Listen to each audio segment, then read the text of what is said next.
Hello, ladies and gentlemen. How y'all doing out there tonight? Good to see everybody here today. Glad that the sun has come out and everything to grace our little gathering here today and everything like that. So we're going to be playing a few songs for y'all today. And we've got some entertainment in the afternoon, so hope you enjoy. Come around, at least please, a telephone, oh me crew, too hard, that's true. Well, baby, if I made you mad, something I might have said, please not forget my past, the future looks bright ahead, don't be cruel, too hard, that's true. I don't want no other love, oh baby, it's still you I'm thinking of. Don't stop thinking of me, don't make me feel this way. Come on over here and love me, you know what I want you to say. Don't be cruel, too hard, that's true. Why should we be apart? I really love you, baby, cross my heart. Now let's walk up to the preacher and let's say I do. Then you'll know you'll have me, and I know I'll have you too. Don't be cruel, too hard, that's true. I don't want no other love, oh baby, it's still you I'm thinking of. Don't be cruel, too hard, that's true. Don't be cruel, too hard, that's true. I don't want no other love, oh baby, it's still you I'm thinking of. Thank you very much, ladies and gentlemen.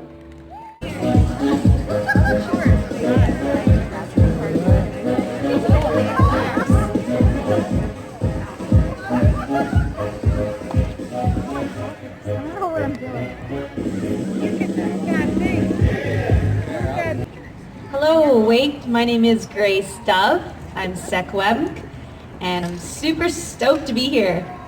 First of all, good afternoon to the students, faculty and staff, friends, and of course the graduating class of this year. Cooks Jam for welcoming me to your community. I'm honored to be on the traditional territory of the Fort William First Nation. It's my first time visiting here, so far so good. I'd like to thank my arms for always being by my side, my legs for always holding me up, and my fingers because I can always count on them. All right, I was just getting warmed up here, okay? I was just seeing if you guys were listening, okay? I guess the mic's not on probably, that's why no one laughed. Little shout out to Leona, of course, for having me, the rest of the committee for bringing me out here. It's pretty cool how it came together. A shout out to Melinda, who reached out to me on social media. Where are you, Melinda? Hi, so thank you. It's so cool how social media can work. I'm over in Vancouver, so it's neat to be able to talk to someone across the country. I'd like to open with a quote from Crazy Horse. A very great vision is needed, and the one who has it must follow it as the eagle seeks the deepest blue of the sky.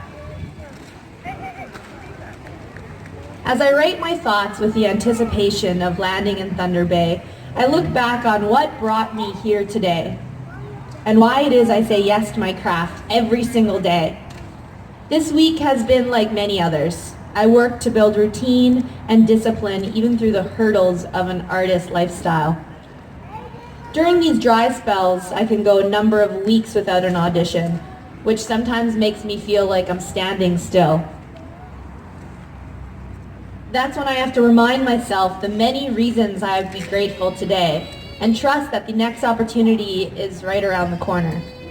Yesterday morning, after an extremely quiet August, I got the call, an audition that sent chills up my spine and made my heart want to burst.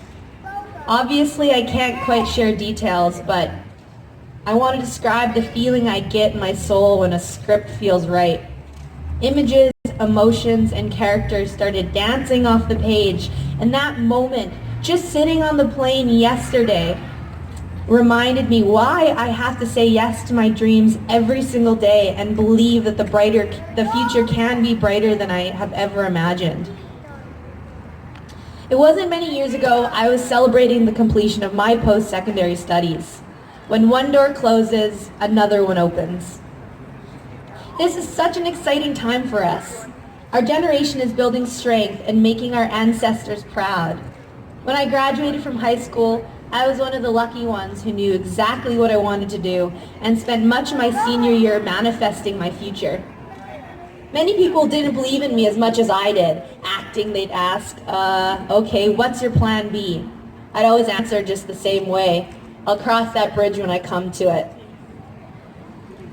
I learned to be persistent and get out of my own way. When I moved to Vancouver to pursue a career in acting, it was mostly fun and exciting the first few years while I studied. So many new ideas and opinions as a young adult. In a whole new world. I worked hard and I put in the time. So much of school for me was just unlearning the limitations that I'd put on myself when I was younger. Making new friends and constantly expanding my comfort zone and putting myself in situations that I hadn't been in before.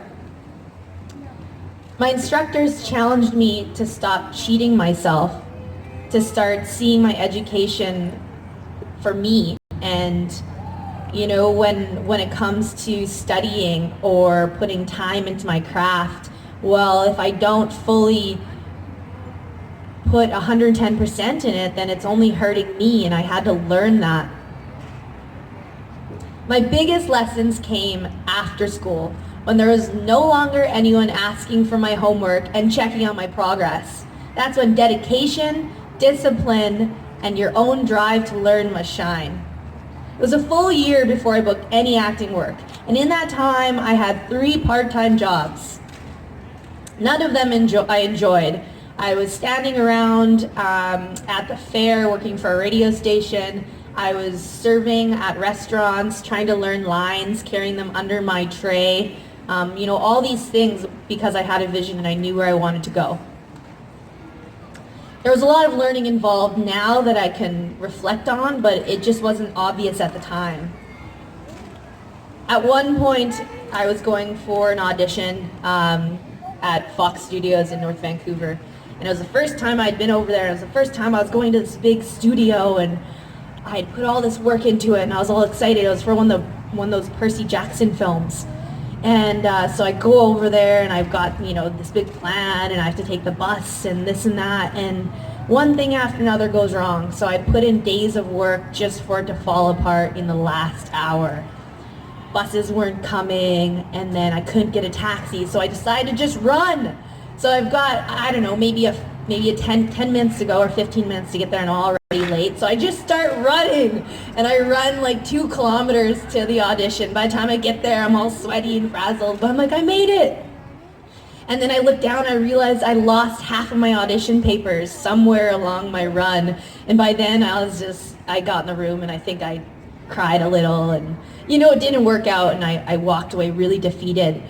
And I think that was a really big turning point for me, because I questioned whether I was capable of this, if this was what I was meant to do. And I sat in a park, I couldn't even get on the bus, I couldn't even face the world. And I called my dad, and I called home, and I had a really big meltdown and just said, I don't know if this is for me.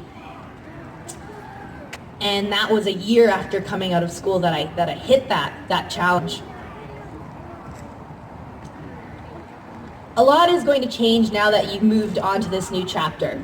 There's bound to be challenges that make you question your career, or maybe you don't quite know what that is yet. There is no finish line. You don't need to compete or put pressure on yourself to figure out the right path.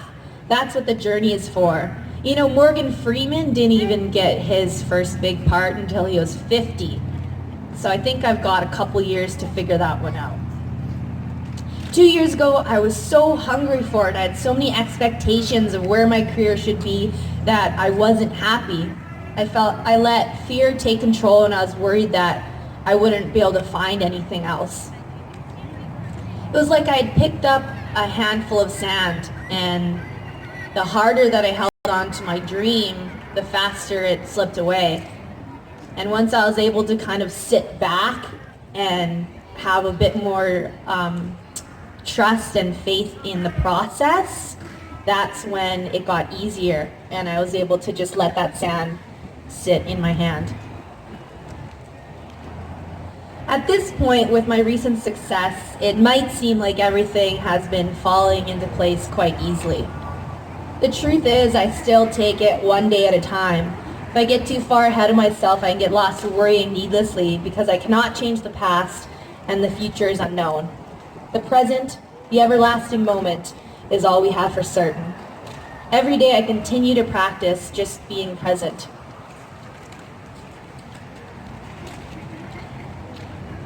My yoga teacher says, here is where it is, now is when it is, and you are what it is. Thank you to the keepers, the earth keepers, the peacekeepers, and the keepers of the dream keepers. My mother is a dream keeper. In order to hear my calling and keep my dream, I need to create and protect a space to breathe, to feel, and to listen. A lot of the time, the answer is right there. However, we need to acknowledge our intuition and let the dream speak. Chief Dan George wrote it this way: the beauty of the trees, the softness of the air, the fragrance of the grass speaks to me.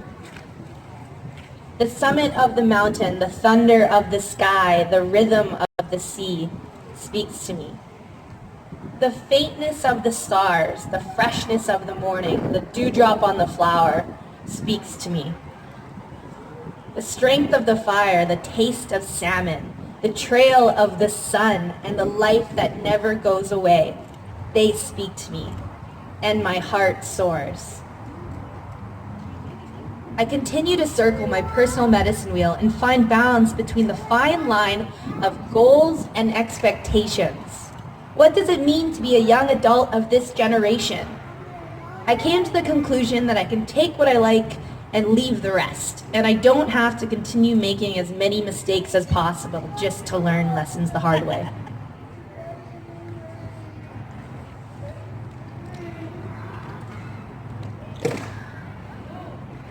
I'm definitely learning. When I think back to that story of when I was going to North Vancouver and one thing after another happened, well, then I look at a story like just recently, and I flew down to LA for an audition, out of my own pocket, out of my own drive. And I was able to fly there by myself, rent a car, find a place to stay, navigate around Hollywood, all these things, because I'm learning from my mistakes and it's getting easier. And so that way I'm able to walk around with more confidence. I remind myself that I can fulfill my goals. I can be malleable when life throws me a curve, and I can choose to be happy because I'm alive. I wake up every morning and I try to find a reason to feel good about myself and to thank the Creator because I'm here. I'm so glad that I was encouraged by my dad to keep a journal while I was filming. Every day my whole life turned upside down, and it was a whirlwind of lessons.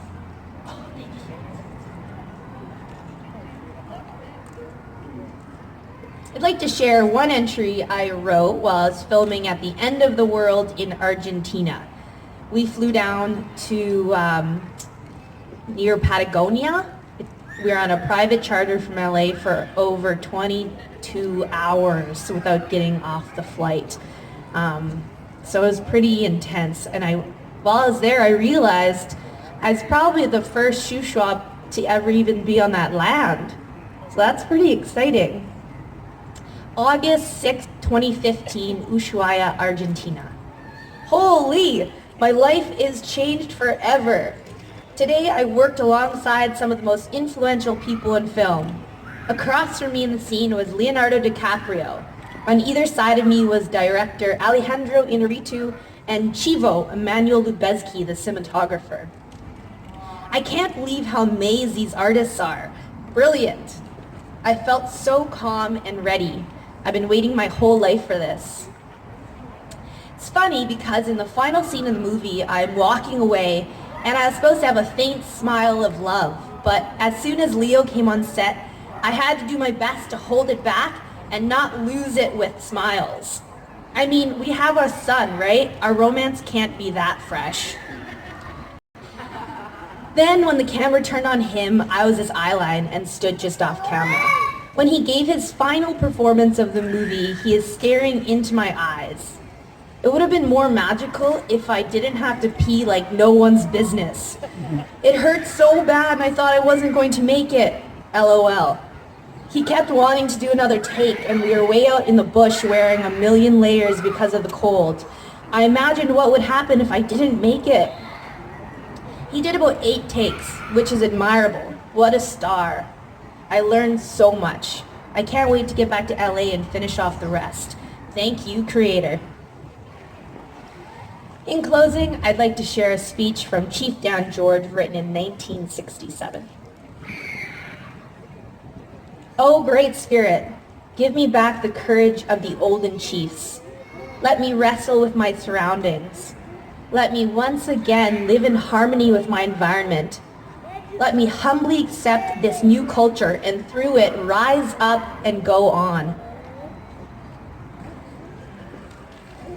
Like the thunderbird of the old, I shall rise again out of the sea. I shall grab the instruments of education and technology. With these new tools, I shall build my race into the proudest segment of society. I shall see our young people and our chiefs sitting in the houses of law and medicine and government, ruling and being ruled by the knowledge and traditions of our great people and the freedoms of our great land. So shall we shatter the barriers of our isolation. So shall the next 100 years be the greatest in the proud history of our tribes and our nations. I really look up to Chief Dan George because he's a trailblazer for Indigenous peoples in film, and he broke a lot of the stereotypes that had been built up before him. We are the next generation. It's our responsibility to further make connections between the modern world and the teachings from our ancestors. I feel blessed to stand in front of you, lifted by my people, and walk beside you on this path of healing. I feel so much inspiration from my fellow Indigenous artists, leaders, and activists. The fire within my soul is burning brighter every day as I'm influenced by the new movement of our generation who are excelling because our ancestors fought for our future. Even through the scars of colonization, we are still here. You are still here. And today's celebration is proof of our own triumph as a community and a nation. Move forward with love and always remember your roots. Cookstam, thank you.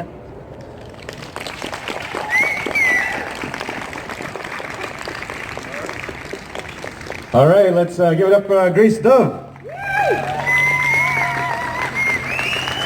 So Grace, you're going to be walking around mingling with the crowd this afternoon and everything, so she'll be around if you want to take a picture or have a conversation with her. She's going to be around. It's good to have you and have a role model for all of our students here as well, and we're very proud of you and your accomplishments, and we wish you all the best. So let me go ahead.